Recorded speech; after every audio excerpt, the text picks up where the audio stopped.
Bismillahirrahmanirrahim. Assalamualaikum warahmatullahi wabarakatuh. Alhamdulillah, salatu wassalamu ala rasulillah wa ba'du. Saudara-saudariku dimanapun Anda berada, hari ini kita akan berbagi tentang sunnah, tuntunan berkehidupan yang melekat pada kehidupan kita, aktivitas kita, sekalipun singkat, padat, tapi begitu bermakna. Sunnah ini didapati dalam salah satu hadis Nabi SAW yang diriwayatkan oleh sahabat Abu Hurairah radhiyallahu taala anhu. Qala Rasulullah sallallahu alaihi wasallam, al-fitratu khamsun atau khamsatun minal fitrah. Fitrah itu yaitu segala yang melekat pada kehidupan manusia, setidaknya ada 5 yang sangat bermakna. Satu, al-khitan, yaitu berkhitan. Yang kedua, al-istihdad, membersihkan rambut di sekitaran kemaluan. Kemudian yang ketiga, natful ibti, ya, yaitu mencabut atau membersihkan di bulu ketiak. Yang keempat, qasus syarib, yaitu menipiskan kumis. Dan yang kelima adalah taqlimul alfar, yaitu memotong kuku. Dari 5 hal ini kita akan mengambil satu untuk memberikan praktikal yang singkat dan mudah untuk dipahami, yaitu tentang memotong kuku. Dan melekat ini disebut dengan fitrah karena membersihkan, memotong, merapikan kuku adalah bagian yang menunjukkan tentang kebersihan yang memang menjadi bawaan fitrah manusia, cenderung hidup lebih bersih, lebih rapi, lebih indah, dan lain-lain sebagainya. Dan kuku adalah bagian yang melekat pada kehidupan kita. Karena itu insan beriman, orang Islam itu mesti tampil dengan bawaan fitrahnya, senang dengan kebersihan, kerapian, termasuk mengatur tentang kebersihan dan kerapian kukunya. Dalam Islam diajarkan kita bagaimana cara memotong kuku yang baik. Para ulama memberikan praktikal atau tutorial singkat kepada kita, dan kita ambil salah satu di antara contoh yang disampaikan oleh para ulama terkait dengan perintah ataupun sunnah memotong kuku ini.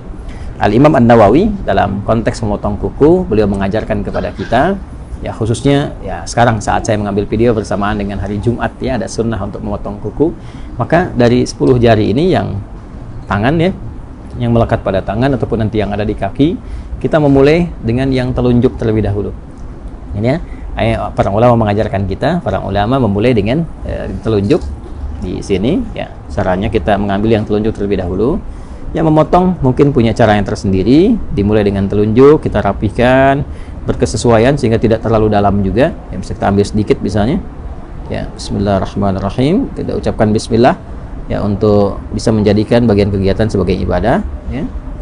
Nah, ini seperti ini teman-teman sekalian. Ya. Ya. Nah, ini sengaja saya tadahi menggunakan tisu, ini ya, agar juga bagian dari potongan kuku tidak kemana-mana, dan nanti ada hikmahnya.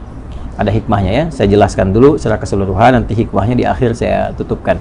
Jadi setelah dari telunjuk sini, kemudian sampai mulai dari kelingking, ya, dari telunjuk di sini selesai, maka dilanjutkan dari kelingking, ya, ke sini telunjuk selesai, kemudian pindah ke kelingking. Kemudian ke sini jari manis, ya, jari manis dan jari tengah, lalu jempol. Ya, mulai dari sini telunjuk, berpindah memulai dari kelingking, dari telunjuk ke kelingking, kedua kelingking, dan jari manis, jari tengah, kemudian jempol. Jelas, ya?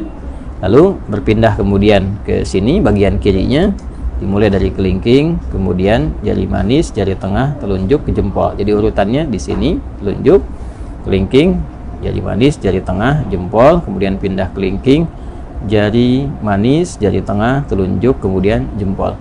Demikian di kaki. Ya, kalau sudah selesai ini, kemudian tadi kita tadahi, ya. Ini saya contohkan tadi satu yang telunjuk karena di hari Jumat saya sudah mendahulukan memotong keseluruhannya. Jadi saya urutkan saja tadi seperti tadi saya sampaikan. Jadi telunjuknya sudah, kelingking sudah sampai ke jempol, kemudian dari sini kelingking sampai ke jempol, selesai kita tadahi. Ini maksudnya supaya mudah untuk dikumpulkan. Ini tinggal dilipat, ya, seperti ini misalnya, dan dilipat. Nah, ada lagi asar itu jejak yang bisa kita dapati dari contoh-contoh ulama yang bersambung pada sikap-sikap mulia. Ya, biasanya nanti sampai ke sahabat atau sampai juga kepada Nabi Sallallahu Alaihi Wasallam. Nah, dari kalangan sahabat ada yang membiasakan seperti Ibnu Umar, ya, atau hadis-hadis, riwayat-riwayat yang disampaikan oleh Imam Sufyan Ats-Tsauri misalnya, ya, memberikan kesan kepada kita bahwa setelah selesai potong kuku ini akan lebih baik kalau bekasnya bisa dikuburkan. Ya, walaupun bukan kewajiban, tapi dianjurkan untuk dikuburkan seperti rambut ya ataupun kuku dengan dua tujuan. Tujuan yang pertama adalah menghormati di bagian dari tubuh kita yang telah Allah ciptakan sehingga bisa menjaga kemuliaannya. Ini kan bagian dari tubuh kan, jaga kemuliaannya jadi nggak dilempar sembarangan. Walaupun mungkin kita bisa dilipat seperti ini, dibuang ke tempat yang layak gitu kan. Nah, itu sebetulnya tidak ada masalah juga, tapi akan lebih mulia kalau bisa dikuburkan, lebih bagus. Yang pertama takrim, untuk memuliakan pada bagian tubuh yang telah Allah ciptakan. Kemudian yang kedua, yang penting juga menghindari hal-hal yang bisa menghadirkan madarat yang tidak tampak. Ya, madarat itu hal-hal yang membahayakan kepada diri tapi tidak tampak. Seperti kebiasaan-kebiasaan tukang sihir misalnya, ya, atau hal-hal terkait magic yang seringkali menggunakan bagian-bagian dari potongan tubuh, khususnya rambut. Ya, ada juga yang terkait dengan kuku. Ada juga yang menambahkan secara fikih supaya tidak dijadikan sebagai bagian dari potongan-potongan untuk kepentingan-kepentingan lain. Seperti kalau rambut kasusnya jadikan bagian potongan-potongan, ada yang digunakan untuk pakai wig dan sebagainya. Nah, itu supaya tidak digunakan pada yang demikian akan lebih bagus kalau dikuburkan. Nah, itu secara singkatnya, potong kuku, bagian dari fitrah. Hikmah fitrah itu menjaga kebersihan, tampil lebih rapi dan indah, dan dimulai dengan susunan yang tadi telah disampaikan, diakhiri dengan alhamdulillah, niatkan sebagai ibadah, dan mudah-mudahan selain tampil indah, elok, rapi, juga berpahala di sisi Allah Subhanahu wa taala. Al-Hidayat. Assalamualaikum warahmatullahi wabarakatuh.